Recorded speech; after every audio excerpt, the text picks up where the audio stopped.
ఆలయాలు మన సంస్కృతి సాంప్రదాయాలకు ఆనవాళ్లు. ఒక్కో ప్రదేశంలో ఒక్కో దేవతామూర్తి ప్రసిద్ధి. అక్కడి ప్రజల ఆచార వ్యవహారాల్ని బట్టి పూజాధికాలు నిర్వహిస్తూ ఒక్కో పేరుతో పిలుచుకుంటుంటారు. అలాంటిదే ఇప్పుడు మనం చెప్పుకునే ఆలయం కూడా.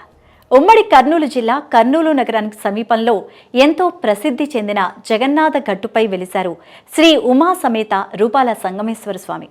శ్రీశైలం వెళ్లే దారిలో మార్గమధ్యంలో, అంటే ప్రస్తుతం నందికొట్కూరు నియోజకవర్గంలో ఉన్నటువంటి సప్తనదుల సంగమం సంగమేశ్వరంలో కృష్ణ, వేణు, తుంగ, భద్ర, మలాపహరిణి, భీమానది, భవనాసిని అనే 7 నదులు కలిసే ప్రాంతంలో ఉన్న సంగమేశ్వరం, సిద్ధేశ్వరం, మల్లేశ్వరం, కపిలేశ్వరం, సోమేశ్వరం అనే 5 క్షేత్రాలు ఎంతో ప్రాచీనమైన శివాలయాలు.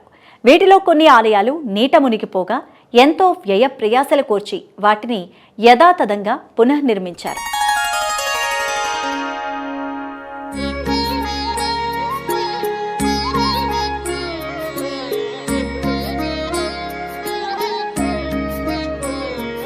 పూర్వం పాండవులు వనవాసానికి బయలుదేరినప్పుడు ఇక్కడే నిద్రించి ఉదయం లేచి తపస్సు చేశారని, అప్పుడు వారు చేసే తపస్సు నిమిత్తం ఒక వేప చెట్టును శివలింగంగా మలిచి పూజించారని, ఆ తర్వాత కాలక్రమేణా ఆ ప్రదేశంలోనే చాళుక్యులు పాండవులు స్వయంగా పూజ చేసి ప్రతిష్ఠించిన స్వామివారికి 5 శివాలయాలు నిర్మించినట్లుగా చరిత్ర చెప్తోంది.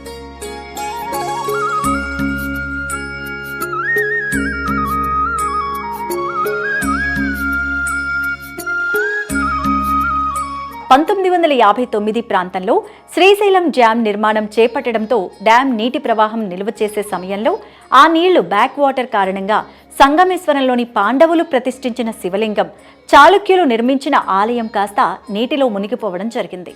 దీంతో ఆలయానికి వచ్చే భక్తులు ఎంతగానో బాధపడేవారు. ఆ సమయంలో హిందువుల సాంప్రదాయాన్ని కాపాడాల్సిన బాధ్యతగా భవిష్యత్తు తరాలకు ఈ ఆలయాల యొక్క ప్రాముఖ్యతను తెలియచెప్పేందుకు అప్పటి ప్రభుత్వ అధికారులు ఈ ఆలయాలను ఇతర ప్రాంతాలలో పునఃస్థాపించారు.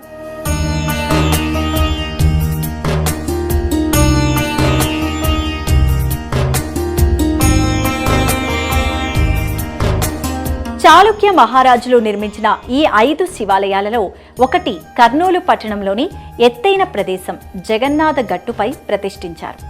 పాండవులు ప్రతిష్ఠించిన మరకత శివలింగం, అదేవిధంగా చాళుక్యులు నిర్మించిన దేవాలయం సంగమేశ్వరంలో ఎలాగైతే ఉండేదో అదేవిధంగా ఈ ప్రాంతంలో పునః ప్రతిష్ఠించారు.